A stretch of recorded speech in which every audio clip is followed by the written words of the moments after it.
Man, it is weird seeing me in a hat. I never normally wear a hat. Well, welcome back to the Play by Play podcast. This is episode number 73. Where on today's episode, we will be doing our final, that is right, our final NFL 2025 NFL mock draft. At the time I'm recording this, it is April 18th. It is on Friday, which means that we have 6 whole days till the NFL draft. Now, a lot can obviously happen in between that time frame, but this is what I will believe will fully happen. These are the picks that I will take with each and every single one of those teams. Real quick, if you're watching this on YouTube, please feel free to subscribe, leave a like, and comment down below, and share with your friends. And if you haven't already, what are you doing? Go ahead and follow us on all social medias, that being TikTok, Instagram, and Twitter. All of those ads are going to be down below. And like always, below me, there's going to be a bar popping up. And without further ado, guys, the commentary on the 2025 NFL draft starts right now.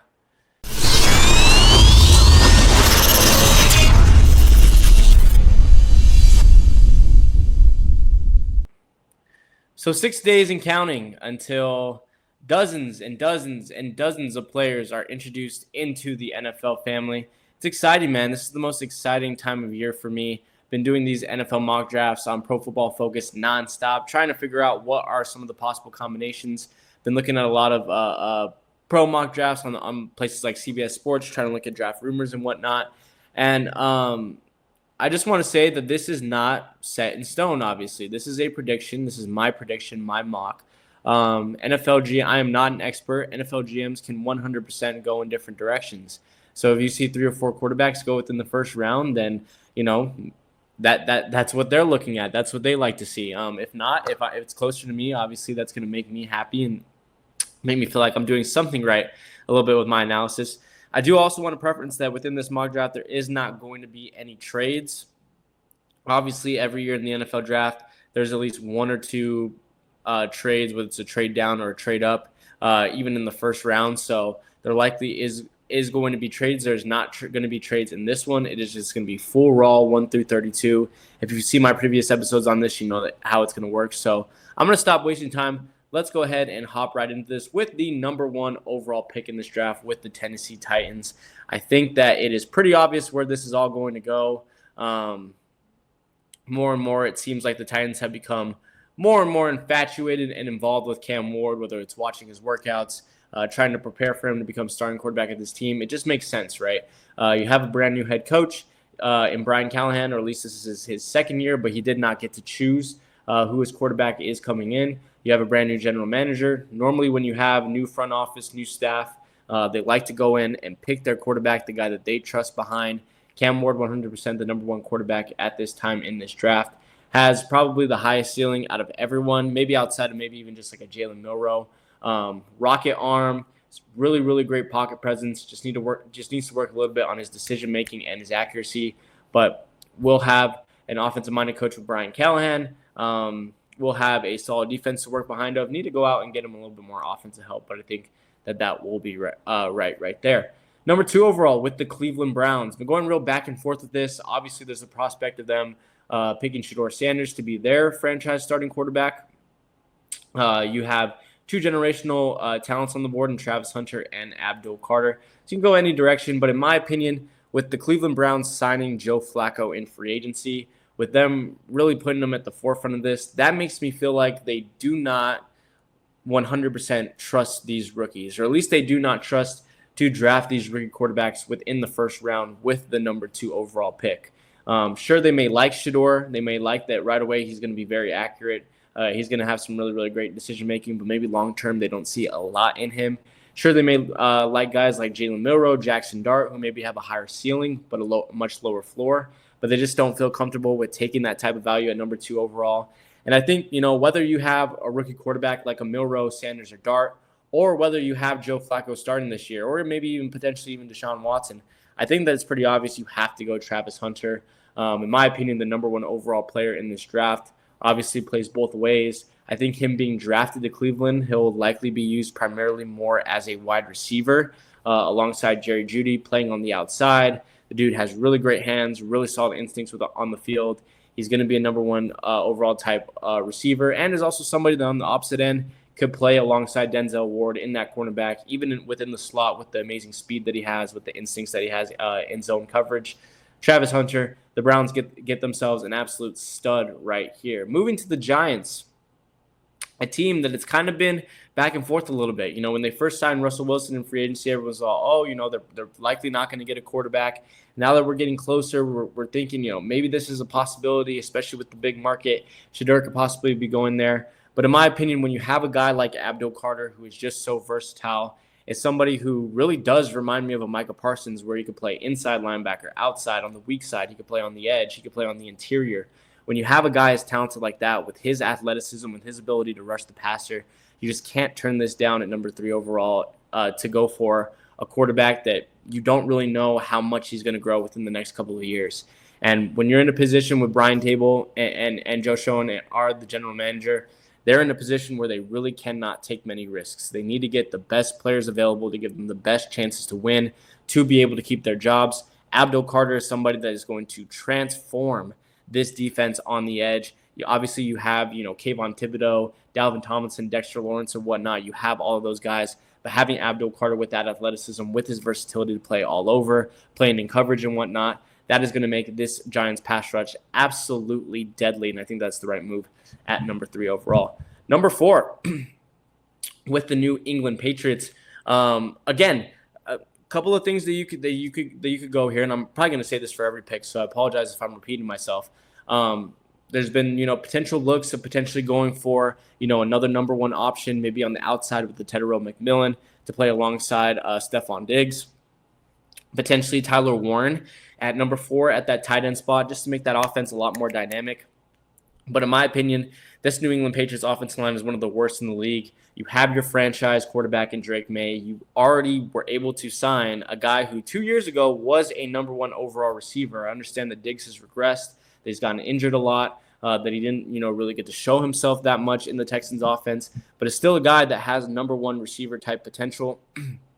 You're able to upgrade your defense a lot with guys like Robert Spillane, Carlton Davis. So there are areas on your defense that don't really need a lot of work.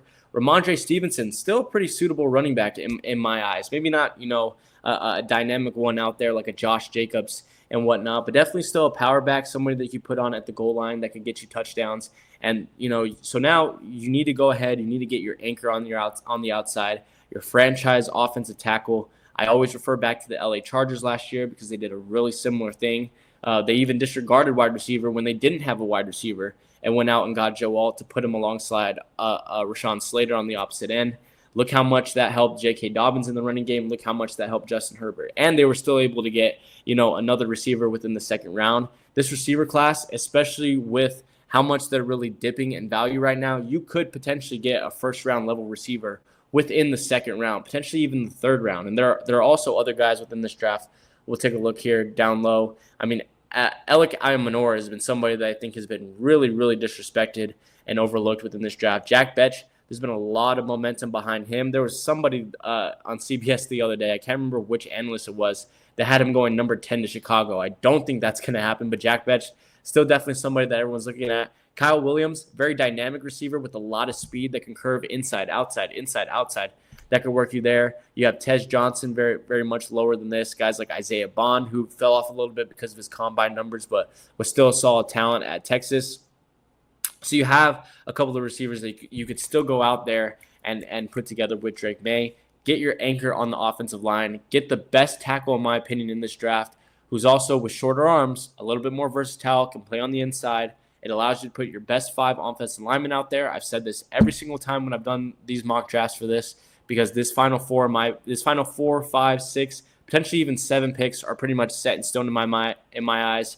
Will Campbell, your anchor, your best offensive lineman, franchise tackle, protect Drake May at all costs. And Mike Vrabel, coming into his new era with the Patriots, now has a really suitable defense with a wide receiver who was one of the top wide receivers 2 or 3 years ago, franchise tackle, goal line running back, and a franchise quarterback. Not much better of a situation than you could come in, especially with the position that the Patriots were in a year or 2 ago. Mike Vrabel is slowly rebuilding this team. Will Campbell is definitely going to add on to that. Then you have the Jacksonville Jaguars at number 5, and I understand the need to go potentially a wide receiver or a tight end within this because they have lost just so much offensive depth with this team, whether it was Christian Kirk, Evan Ingram leaving, Calvin Ridley, and whatnot. that is definitely a need, and especially with Trevor Lawrence, who has just been struggling so much with turnovers, struggling a lot with his confidence throwing the ball. But at the same time, this was the worst defense in the league. They gave up, I believe it was the 30, they gave up the most rushing yards all year and the 30th most passing yards. You need to really focus on this defense. And despite a defensive line that has a lot of really great talent, you still need your anchor here. Mason Graham, I know he's somebody that a lot of people are looking at as one of the top players in this draft. Put him next to Josh Hines-Allen. Put him next to guys on the outside like Foyesade Oluokun, who a couple of years ago was the lead tackler for the Atlanta Falcons. Build this rush defense and give Trevor Lawrence the most opportunities that you possibly can, and also give him those opportunities, with an even playing field. Instead of throwing him on the field with it being 7-0, 21-0, 56-0, put him on the field when it's 0-0, 3-0. Allow him to have an opportunity to not just be absolutely outscored every single time that he goes 3 and out. Give yourself an anchor. Give yourself somebody that is going to terrorize the young quarterbacks within your division. Anthony Richardson, Daniel Jones, even though I know Jones has been in the league for, 7 years now, but it's still a guy that is really growing and learning every single day. You're going to have Cam Ward likely coming into this division. Houston Texans with C.J. Stroud. You have a lot of really solid, young, aspiring quarterbacks. Terrorize them with your pass rush, with Mason Graham within the middle. Number 6 overall with the Las Vegas Raiders. Again, it just makes too much sense for Ashton Jeanty not to go to the Las Vegas Raiders. Pete Carroll, this is what he builds behind. He had it in USC. He had it in Seattle with Marshawn Lynch. He was able to turn a 3rd round, 4th round quarterback in Russell Wilson, who a lot of people didn't really fully believe in coming out of Wisconsin, into a dynamic Super Bowl winning quarterback, because we said it so many times on the channel, his offense was much more dynamic because Marshawn Lynch was running the ball effectively. Everybody was so worried about the run that the pass game was the second thought. And when the passing game is the second thought, that's a great thing. You're able to extend the ball vertically across the field, down the middle of the field, and you're just able to take a lot more pressure off your offense. Also in goal line situations, it helps so much to be able to not just rely on just the run or just the pass, so it makes you a lot less predictable in an area where it's a lot more difficult to score in that red zone where you only have 20 yards of the field to work with. And Jeanty, again, definitely another generational type running back coming out of college. I understand the criticism of going to Boise State, but still was able to put up phenomenal performances against some of the top teams such as Oregon. Great balance. Is a guy that's going to break the first 1, 2, potentially even 3 tackles and extend the play as much as he can. The Raiders get him behind Geno Smith. The offense becoming much more dynamic. They have a franchise, what they want to be their franchise center in Jackson Powers-Johnson in the middle. Hey, this Raiders team is definitely on the up. New York Jets at number 7.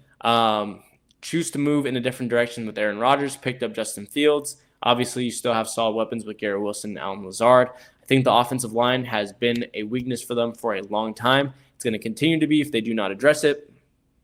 So, no surprise here. Going to go with Armen Membu on the outside. A freakish athlete, man. And somebody, putting him alongside both him and Olani Fashanu on both ends, that is just a pure athleticism type offensive line. So I wouldn't be surprised if a lot of it goes into read option with the Jets, if a lot of it goes into the screen passing, using the speed of the guys like Justin Fields and Breece Hall, and getting guys like Membu and Fashanu out into the open field and just absolutely pancaking guys down to the ground. Again, I refer back to the LA Chargers. You get yourself 2 franchise-type offensive tackles. It's just going to make your quarterback's life a lot easier, especially a quarterback in Justin Fields that at times can get a little bit flustered in the pocket, can make some bad decisions at times, potentially doesn't have the best decision-making whatsoever. Get him more protection. You give him a solid running game behind him. He has a number 1 overall receiver in Garrett Wilson. Honestly, if Fields cannot work out this position, if they go out and get Membu, if they get Will Campbell, if they get Kelvin Banks Jr., if they get Josh Simmons, if he can't go out and succeed in this type of situation with a motivating type head coach in Aaron Glenn, who is going to instill all the confidence in the world in him, I'm not sure how big of a future Justin Fields really has left within the NFL, at least as a starting quarterback. So Membu at 7, you move to the Panthers at 8. This is a team that I would absolutely love to go out and get Bryce Young, a number 1 overall type receiver. Tetairoa McMillan is absolutely staring at me in the face right now. And I understand it, really great on the outside boundary, but I know that a lot of teams right now have been turned off about the video going around where he said he's not really interested in watching film and studying his game and whatnot. Does that really matter at the end of the day? I'm not sure. I think that that's something that NFL GMs just take kind of personally for themselves. And to me, as much as offense is really a need for them, when you have somebody like Bryce Young, who at the end of the year against some of the top teams in the league was able to make this offense much more dynamic, with the wide receiver depth that is here, I think that you can hold off a little bit. You definitely need to go receiver within the second and third round, potentially even running back even, to get him some help. But I think for this, you really need an X factor on that defense. There's really no one outside of Jaycee Horn that's really pops out, especially in that front seven. So I'm going to go ahead and I'm going to throw them Jalen Walker. This has been a popular pick from many analysts, especially on CBS. I believe Ryan Wilson right now has Jalen Walker going to the Carolina Panthers. A guy that a lot of people also have as a top 6, top 5 player within this draft. I've seen mock drafts where he goes to, Jacksonville at 5. And it's somebody that, in my opinion, if it wasn't for Abdul Carter's rise in this draft, would be, a solidified top 5 pick. The dude, again, it works a lot within this draft, just versatility. I understand that he is smaller. I believe he sits at 6 foot 2 inches, 6 feet 2 inches tall, but just has a really, really great box presence. Would work great as an off-ball linebacker on that weak side. Doing really great in coverage, covering off-ball tight ends. With his versatility, he can move around a lot. He could even go into the pass rush. He's solid in 3-4, where he played a lot of his time in Georgia. Tremendous athlete as well. It's just a guy that, once again, you're going to be able to move around. He's going to be the top player on your defense. He's going to be wreaking havoc within the passing game. He's going to be wreaking havoc trying to stop the run. Very secure tackler, like this pick here for Carolina. Number 9 with the New Orleans Saints. Now, a couple weeks ago, I did not have them going in this direction because obviously I thought that Derek Carr was going to be their number 1 starting quarterback. But the shoulder injury has now come across Derek Carr. They are unsure as of right now what his status is really going to be for next season. Is he going to be able to start for them? There are big doubts of if he's going to be able to be their starting quarterback. And because of that, because of, once again, a brand new head coach, because you still have a lot of really great value on the Saints offense. I've said this a lot. Chris Olave, Rashid Shaheed, Alvin Kamara, that's still Taysom Hill, even with his versatility. That is an amazing offense that you have there. They have just been absolutely plagued by injuries. If this team could just stay healthy for a full year, we saw the destruction that they were able to do against the Cowboys defense in week 2 last year. This team was looked at for the first 4 or 5 weeks of the season as a playoff contender. Then they get injured and everything just really fell apart. And if I'm Kellen Moore at this point, I'm not really trusting Spencer Rattler. I know that he's shown some moments. He's shown some grit. He's shown some competitiveness. He's done some really solid throws. But that's not the guy that I really trust with the future of my offense. There's some bad decision-making in there. He turns the ball over a lot. He holds on to the ball for very long. So get yourself the guy that most people believe that right now could step in on day 1 with the best accuracy, still has a really solid arm, the best decision-making. Yes, does hold on to the ball a little bit. Yes, do not like his long drop back, taking 5 to 7 steps within his drop back. But Kellen Moore, a former NFL quarterback, definitely could take care of that. Mold Shedeur Sanders. That would be a really great offensive-minded head coach to put him alongside, put him in the best position. You have really solid, speedy offense working along the middle of the field. You have a guy that once was an all-pro level running back in Alvin Kamara. If they can stay healthy and Shedeur is able to plug in, this Saints offense is going to definitely be dangerous. Chicago Bears at number 10. Again, a lot of conflicting reports. Obviously, Chicago put as much work as they could, Ryan Poles did, building this offensive line. Joe Thuney, Jonah Jackson, Ryan Dahlman within the middle. Obviously, still have Darnell Wright on the left side. Now, I do still think that there is potential for them to draft an offensive tackle, especially with how great the tackle depth is within this draft. Even with the guy who's been injured like Josh Simmons, because again, you have those guys across the board. Braxton Jones dealt with injury last year. 5th-round pick, do you really trust him as much as you would for somebody like a Darrell Wright? There's also the question of defense. They built a little bit within the trenches with guys like Grady Jarrett, Dayo Odeyimbu. You have Montez Sweat on that opposite side. You obviously have Tremaine Edmonds within the middle to plug up the run. But I do think that secondary could potentially be a need as well. There's been questions about them potentially looking at Malachi Starks. I know also real quick that they have obviously been focusing a lot on running back. I know that Genty and Hampton been at the top of their list. I think that's more of a want. That's more of a sexy pick than it is really a need. But to put somebody across the side of Jalen Johnson, because Tyreek Stevenson, he hasn't been terrible. I don't think that he's really been great. So to have somebody that you could either rotate putting on the outside to replace Stevenson or even putting within a slot and just adding depth to your secondary, I think that would be great. And so I'm going to go with Jahdae Barron, somebody that rose his draft stock within the NFL Combine. I understand the knock of him just with his lack of size, sitting at 5 foot 11 feet tall. But, I mean, that's not incredibly small. It's not like he's Brandon Flowers, who was 5'9", playing outside corner. 5'11", I mean, it's not the best, but it's definitely something that you could work with. The dude has really, really great awareness within his zone. He does really great in the form of space, being able to push receivers into his defenders. He's often doing really good at breaking down routes and following receivers really well, has really, really solid footwork. Jahdae Barron, add some depth to the secondary, add someone alongside Jalen Johnson, get yourself somebody, a tremendous athlete with some speed. Jahdae Barron at number 10 for the Chicago Bears. Number 11 for the San Francisco 49ers, again, with so many of the moves that they made, so many of the releases that they made, so many of the trades that they made this past season. Talanoa Hufanga at safety. You had Charvarius Ward being traded to the Indianapolis Colts. You had Dre Greenlaw going to the Denver Broncos as well. Deebo Samuel going to the Washington Commanders. So many things that they need to end up covering up. It definitely would be nice to potentially go with a linebacker who could help in coverage on the weak side like a Jahad Campbell. But I don't think that San Francisco can really afford going into the season with their secondary being as exposed and as weak as it is. I think you need a number one type corner, and it's actually a guy that I prefer over Jahdae Barron personally, and that's going to be Will Johnson out of Michigan. I mean, if you want to just take a look at his vitals, 6'2", 202 pounds, press man type corner, is going to get up right at the line. Yes, I understand that he missed the 2024 season, but he's going to be back. He's going to be fully healthy. Does really great job with his hands.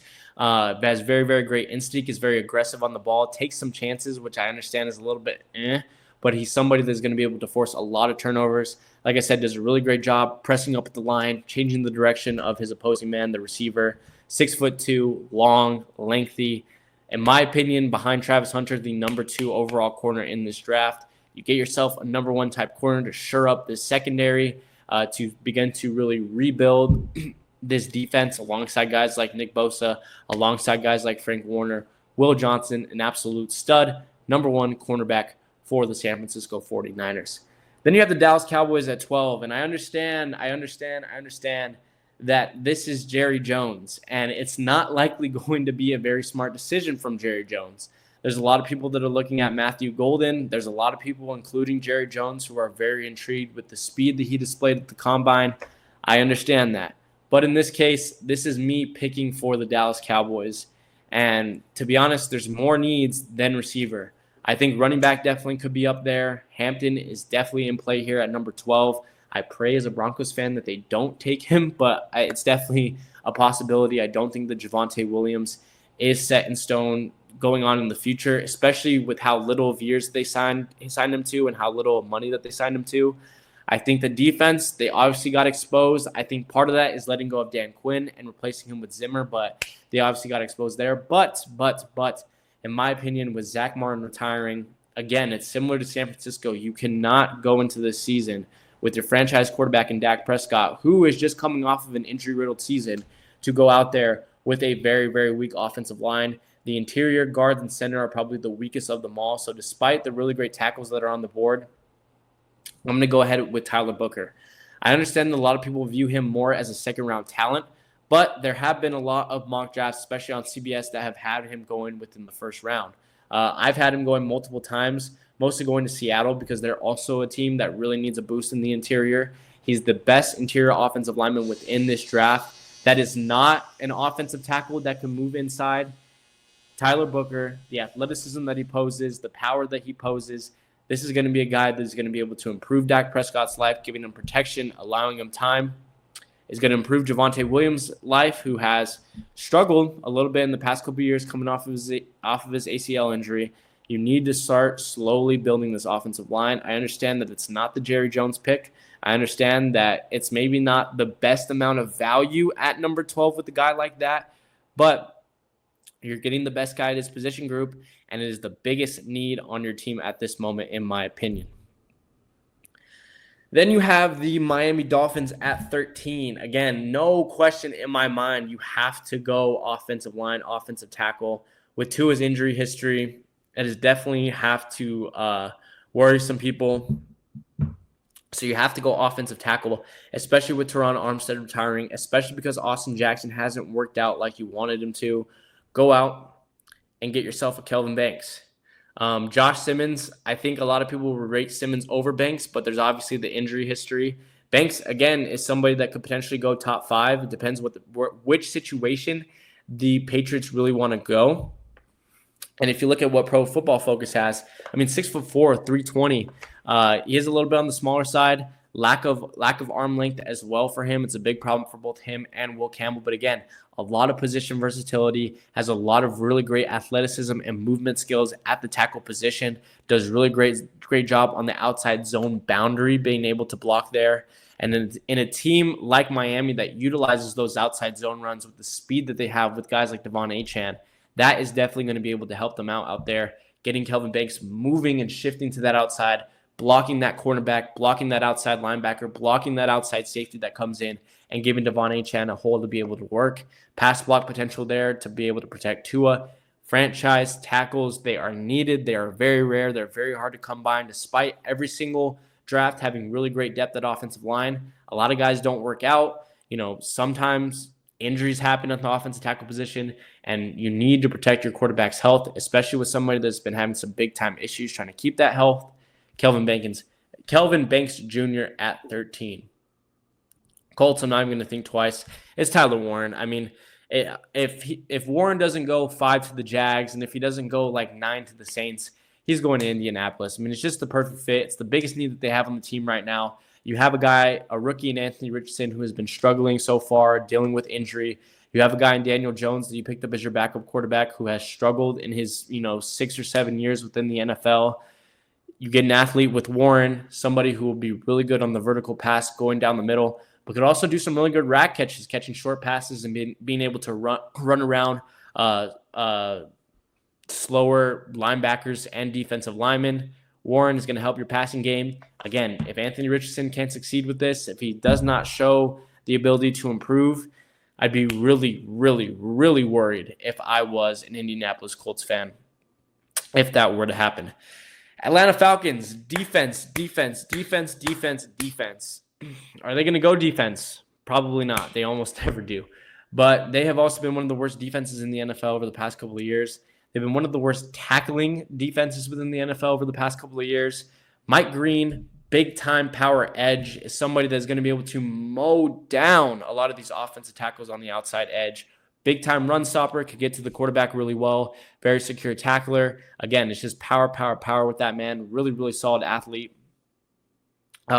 Would need to work if he gets into an outside linebacker role, potentially in his coverage abilities. But I don't think that that's really the primary focus that you're really going to have for him right away within this team. You just need him to wreak havoc in that run game, wreak havoc when tracking down the ball. He could definitely do that. Again, the Falcons, they need to do this for themselves. They really need to improve this defense. You have so many young guys still on this offense. I understand that it hasn't been as successful as you wanted it to be, but put your trust in Bijan, Kyle Pitts, Drake London.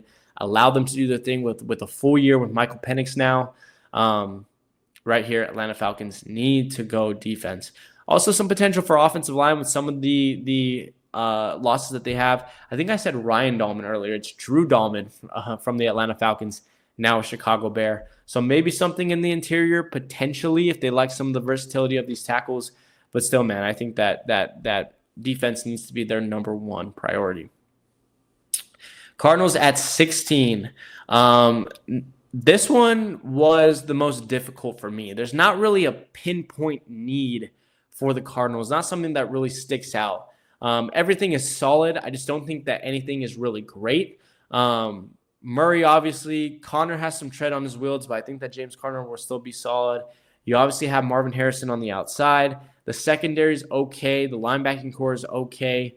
But at the end of the day, when I was looking at this offensive depth, I really saw that one thing that was dragging them was there wasn't really much behind Marvin Harrison Jr. There wasn't really a second receiver with Michael Wilson being put there.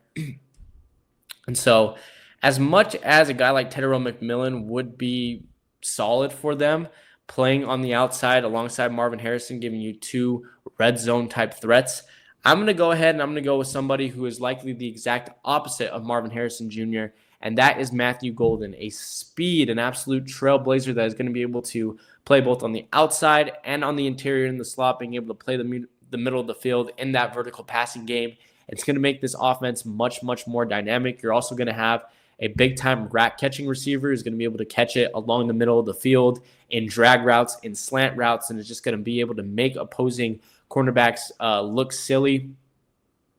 Give Murray as much help as you can. The offense took a step forward with Marvin Harrison. It was scoring more consistently. The running game looked more consistent. Kyler Murray didn't have to run for his life every single play. The offense took a step forward. You need to take it to the next level. Matthew Golden with his speed, I think, is definitely capable of that. Cincinnati Bengals at 17. Again, I think is a team that just needs an X factor. Need a guy that really, really stands out on that defensive end.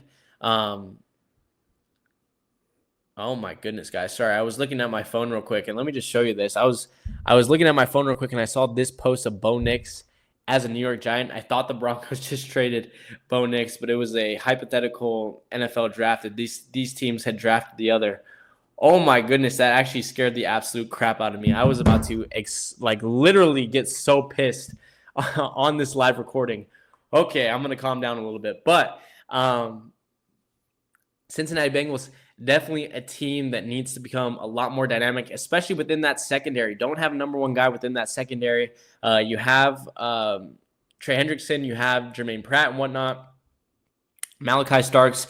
Get yourself a box-type safety, somebody who is really great in coverage, somebody who also has shown some amazing versatility to be able to play in that slot corner role with his coverage skills. Again, you just have a guy that is going to be able to run around, play in every single position, fill the middle of the field with his run-stopping abilities, be able to do a guy that quarterbacks are going to look away from because they don't want to throw it within his direction. The dude has some power on his side at that safety end. I think that that's definitely a good move there for the Cincinnati Bengals. 18 with the Seattle Seahawks. Actually don't know what I had written down here. That's one of the reasons why I was looking at my phone to see what I had written down for this draft, because I do have notes taken down of each and every single one of these picks. Can't remember who I had for the Seahawks. Oh, yes, now I remember. Okay, I got it right now. So Seahawks, what I was really looking at, again, I think interior is a big-time need, but right now, I mean, there's just not value there. I mean, these are guys that are second, third, fourth, potentially even fifth round guys in the interior at the guard position. So I just don't think that that's really smart to maybe go with a guy like Tate Ratledge. I think that Seattle is going to look at Sam Darnold last year in Minnesota, and they're going to say Minnesota succeeded because they put the most possible talent that they could around him to succeed. They had Justin Jefferson, they had Jordan Addison, they had an okay offensive line, you had an offensive-minded head coach, you had a running back in Aaron Jones who was still suitable at his older age. Seattle looks at themselves right now and they go, okay. They had TJ Hawkinson as well. My apologies. We have Noah Fant, who hasn't really popped. Yes, we have JSN and Cooper Kupp, who are more slot-type guys. We have a defensive-minded head coach. I mean, there's not too many big-time X factors. We need to make this offense as great as we can. We need to get an outside number one receiver, and that is Tetairoa McMillan, a guy, again, that has been falling a lot. I've seen 22 to the Chargers. I've seen things like 29 to the Washington Commanders. I've seen 30 to the Buffalo Bills. I've even seen mock drafts where he falls out of the first round. I don't think that that's going to happen. I think that he's undisputed outside of Travis Hunter, the number one he's outside of Travis Hunter, the number one wide receiver within this draft.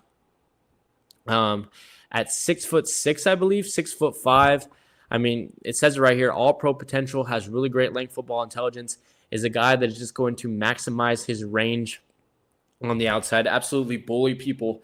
Reminds me of some of the potential that Jamar Chase had coming out of LSU, and I don't think that McMillan is going to be maybe to the level of Jamar Chase. I think that there's definitely potential for him to get there, but as of right now, obviously he's not there. But I think that he shows a very, very similar skill set there to be able to just consistently win in the jump ball and create some relief. You now have your speedsters over across the middle with JSN and Cooper Kupp. You have your outside boundary red zone threat type of receiver with Tedero McMillan. Give Sam Darnold the most weapons that you possibly can, the most talent around him, which is going to make him have a lot more confidence within your offense. Tedero McMillan at 18 for the Seattle Seahawks.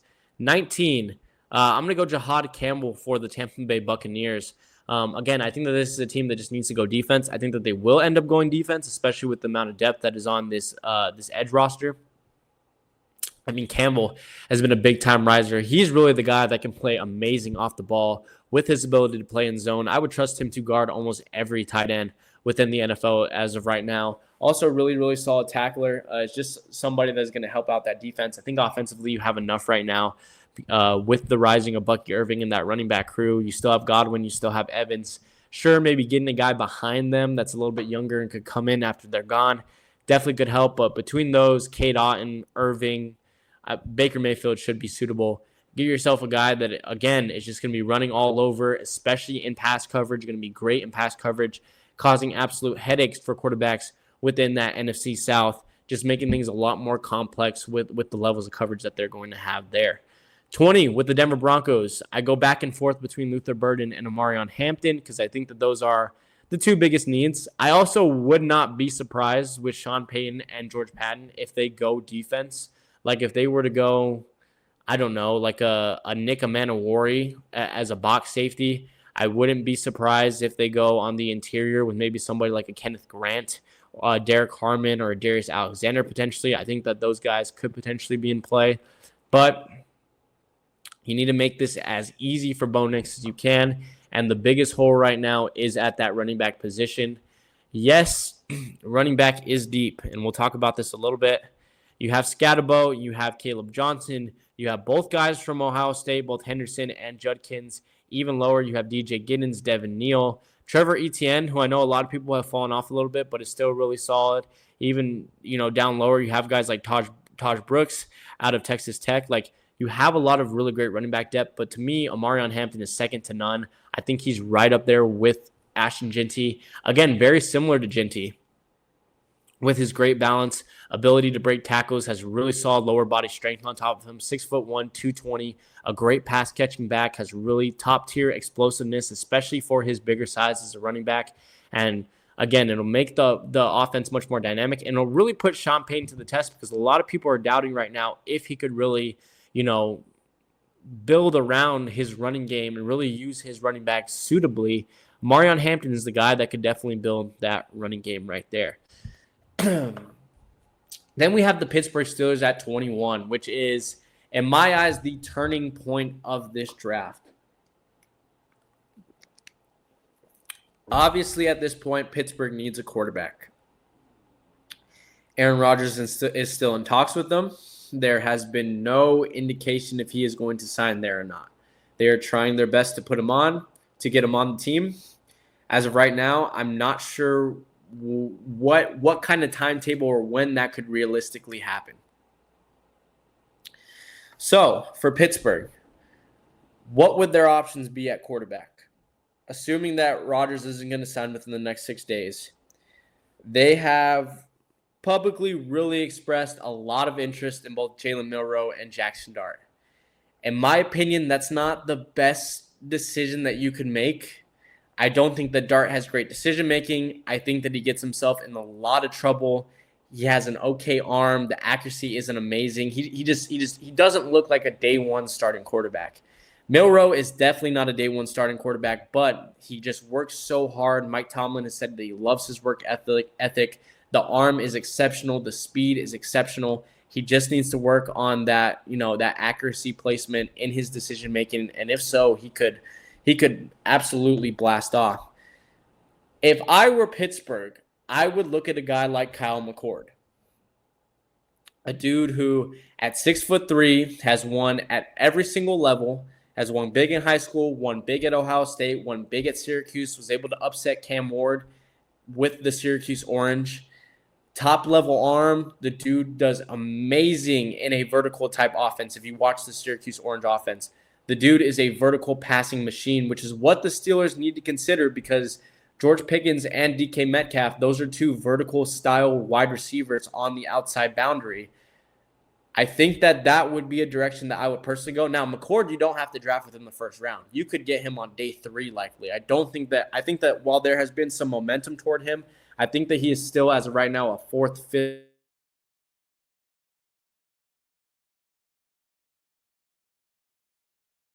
A lot of talk. And I think that Pittsburgh likes Jalen Milroe enough, and they are worried that Cleveland, especially if they take Travis Hunter at 2, either at the top of the second round, which Cleveland has, they have the 33rd overall pick, or trading late into the first round, which Pittsburgh, by the way, they don't have a second round pick. They have they have a late round, 3rd round pick. So unless they trade up, they really need to make this pick count. I think that they want Jalen Milroe enough. They are very, very uncertain about Aaron Rodgers, and they are very worried about Milroe going to the Cleveland Browns, that they're going to draft Jalen Milroe within this first round. I think Jackson Dart is definitely in play. I think that Mike Tomlin looks at Dart and goes, he is more of a Kenny Pickett than he is a Lamar Jackson. He's more of a guy that's not going to grow a lot, to a guy in Lamar Jackson who a lot of people were really questioning before the draft, but skyrocketed into one of the top quarterbacks in this league. I think Milroe has that potential. You still have a solid running back with Jaylen Warren in the backfield. He has enough mobility that he could be suitable with this, below average offensive line. You have vertical passing threats with this big time arm. Aaron Rodgers, I don't think that that's a suitable veteran for him to learn behind if they end up still signing him. But I think that you just need to get the highest ceiling type of guy. They need to go for broke, because they've been stuck in this position of 8-9, 9-8, 10-7, first round exit from the playoffs for years and years and years. You need to change things up. Jalen Milroe is that guy. How are we doing on time here for this? We're at 42 minutes. We're chilling. Chargers at 22. Receiver would definitely be a big-time need. Golden and McMillan, who I think are the top 2 as of right now, are both off the board. I know how Greg Roman and Harbaugh think. They don't particularly like spending a first rounder on a wide receiver. So in this case, I'm going to give him a tight end in Colston Loveland. Somebody who is a little bit more opposite of Tyler Warren, as in he does not have as great as athleticism, but has really great hands, is more of a short catching type of tight end,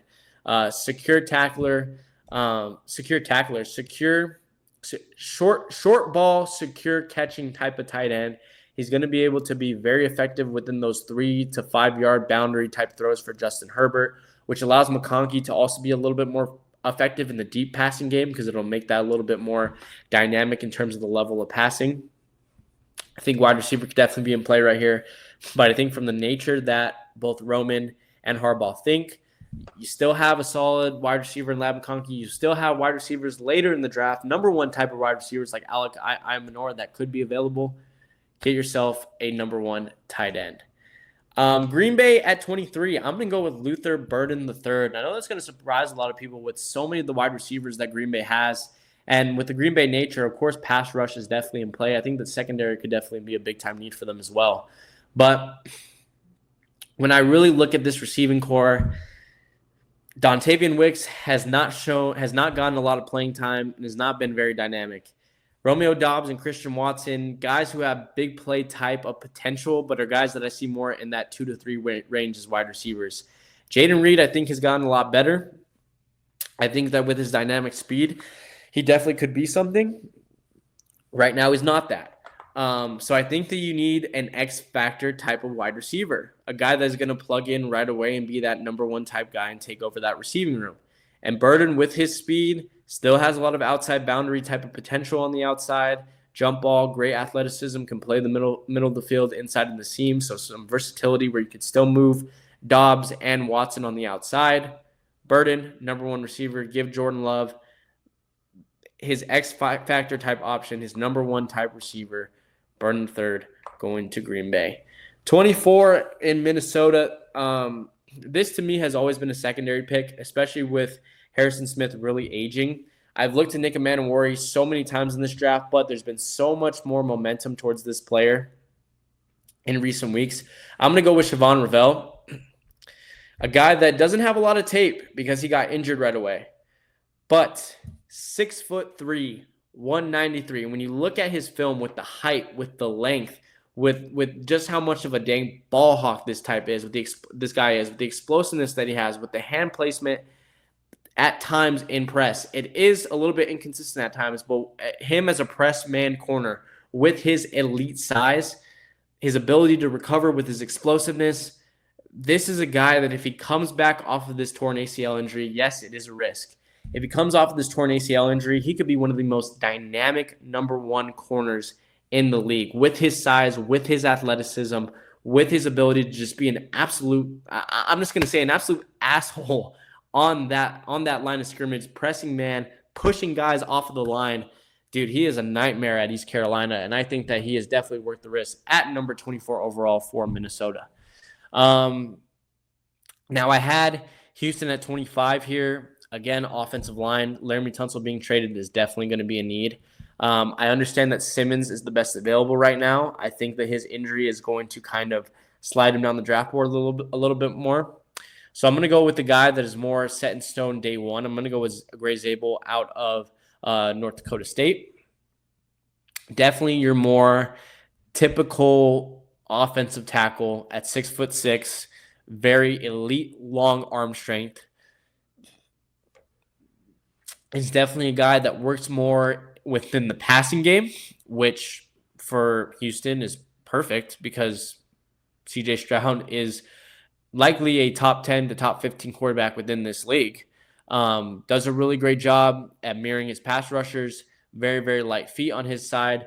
Does need to be a little bit more athletic within the run game, and that just comes down to his bigger size, in my opinion. But is definitely just your stonewall offensive tackle on the outside. And they need to do that to give CJ Stroud some dang protection. LA Rams at 26. I also don't remember who I took here for them. I'm going to be honest.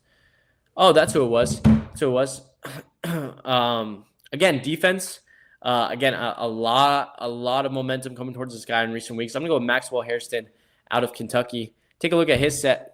6'1", very heavy zone cornerback on this side, but is also, again, a guy that is very hands-on with his coverage on the press side.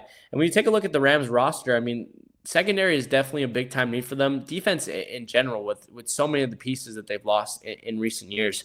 You take a look at this secondary, Cameron Curl at strong safety, at corner, Darius Williams, and at Kell Witherspoon. So you can see how much cornerback is really in need. 6'1", definitely typical size. I would also look to other guys within this, like a Trey Amos here, who also sits at 6'1" and is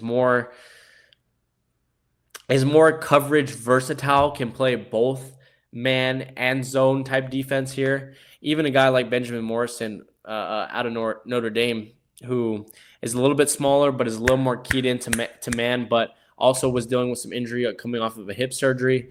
I think that Hairston, with his zone ability, with his ability to, again, just be really, really solid with his hands pushing off of that line of scrimmage, I think that it's going to make him a dynamic, at least a good dynamic number 2 overall corner for the LA Rams. 27 with the Baltimore Ravens. They need pass rush, and I think that they just go with the best overall athlete within this draft. Just get somebody that you're going to have that is really, really raw, but you're really going to have to grow with. That's going to be Shamar Stewart, listed as one of, if not the best athletes in the history of pass rushers within the NFL draft. Go ahead and look up some of the statistics that he put up. Absolutely ridiculous. Speed, strength, vertical. The dude does it all. He just needs to become a lot more consistent with his pass running game, with his hand placement, with his ability to get off blockers. But definitely a guy that could serve that well. 28 with the Detroit Lions. Again, I think that pass rush definitely a big time play in here. So many different guys: Kenneth Grant, James Pierce, and again, I've said this so many times. Some of these guys are going to fall to the second round. A lot of these guys are first round talents. They're going to fall. I have them going Mykel Williams within this draft out of Georgia. Him and Jalen Walker were definitely big time threats here. Just a long, very, very strong, versatile edge type of guy. Has a really, really big time motor. Is just going to keep coming at you. Very very violent power moves that this guy has. It's just going to move you out of the way, especially in that run defense. And with the Lions and some of the running backs that they have in that division, DeAndre Swift, Aaron Jones, Josh Jacobs and whatnot, with these speedy running backs, definitely need to lock down and especially get somebody to either replace or be on the opposite side of Aiden Hutchinson if he's not able to come back 100% off of his broken leg. Then I have Washington at 29.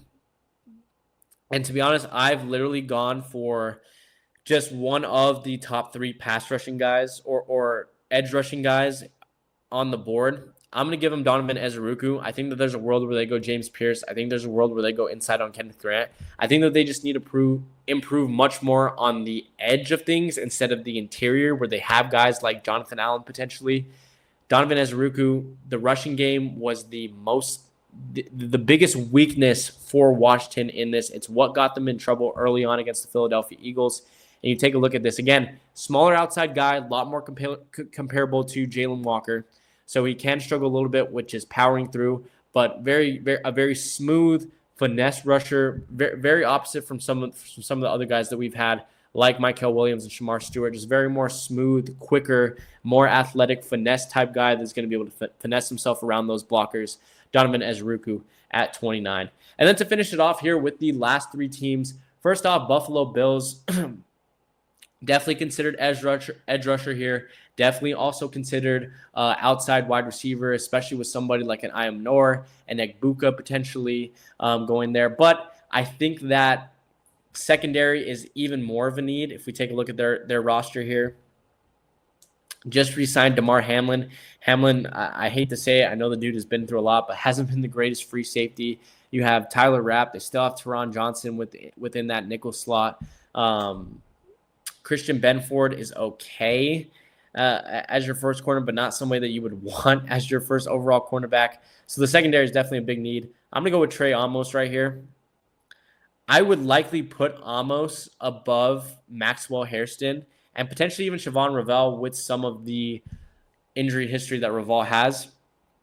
As I've talked about, the dude, he has a really, really good blend of just size. He's able to play really well in both man and zone. As you can see, notched 4 interceptions in 5 years for Ole Miss, 3 total in 2024. So the dude was able to really go ahead and force some turnovers. His issue has just a little bit been about his secure tackling. He hasn't been really great at really securing his tackles, but just get yourself an X factor, man. Somebody with great size, speed, and movement. And then 31 and 32 for both the Chiefs and the Eagles. I did this in the last draft, and I think it's going to happen again. I'm just going to go back-to-back offensive tackles. I think that it's a need for both teams at this point, especially for the Kansas City Chiefs, who traded Joe Thuney this past offseason. I have the Chiefs going Josh Connerly, and I have the Eagles going Josh Simmons. The reason why I have Simmons going behind that and going at 32 is, again, I think that the injuries are just dragging him down a little bit. I think that Kansas City needs somebody right away in Connerly, and I think that's what he will offer. And Simmons, I just think that that's a better fit with him, playing behind guys like Lane Johnson, being able to take as much time as he can to come off of the injury that he had and just plugging in when he gets that opportunity. So there it is, guys. There it is. There is my final mock draft of the year. Let me know what you guys think, what I got right, what I got wrong. We'll have to see what happens on draft day. Ward, Hunter, Carter, Campbell, Graham, Genty, Membu, Walker, Sanders, Barron, Johnson, Booker, Banks Jr.'s, Warren, Green, Golden, Starks, McMillan, Campbell, Hampton, Milrow, Loveland, Burden, Ravel, Zabel, Hairston, Stewart, Williams, Ezeruku, Amos, Connerly Jr., and Simmons. Those are all my 32 players. Again, this is not set in stone. This is not even with trades. A lot is going to happen on draft night, so don't expect just there to be a straight 32-team draft all the way through it. There's a lot of havoc. I cannot wait to see what happens, where these quarterbacks go, where these cornerbacks go, where these offensive tackles go. It's just going to be very, very interesting. And of course, I cannot wait to see who is the newest member of the Denver Broncos at number 20. So thank you guys for watching this. Leave a like and comment down below and share with your friends if you haven't already. Also, go ahead and follow us on all social medias, that being TikTok, Instagram, and Twitter. All of our ads are going to be down below. And like always, below me, there's going to be a bar popping up. I am potentially thinking about doing a live reaction to the 2025 draft. I just need to see. It's on a Thursday, so I need to see if I'm going to be working, if I'm going to be in school that day. So I'll kind of update you guys either on social media or within potentially even the YouTube community tab, which I have not taken advantage and used yet, to see what I'm going to do there. So expect it, don't expect it. We're kind of just going to have to play it by ear. But if not, I'm definitely going to be watching and tracking this draft and giving my honest reactions to it. Cannot wait. Very, very excited. Guys, tune into the 2025 NFL Draft. It is some of the best time of the year, in my opinion. It's so much fun. And without further ado, that's all I have for you guys today. I will see you guys on the next one. Have a good weekend, an amazing Easter, and peace.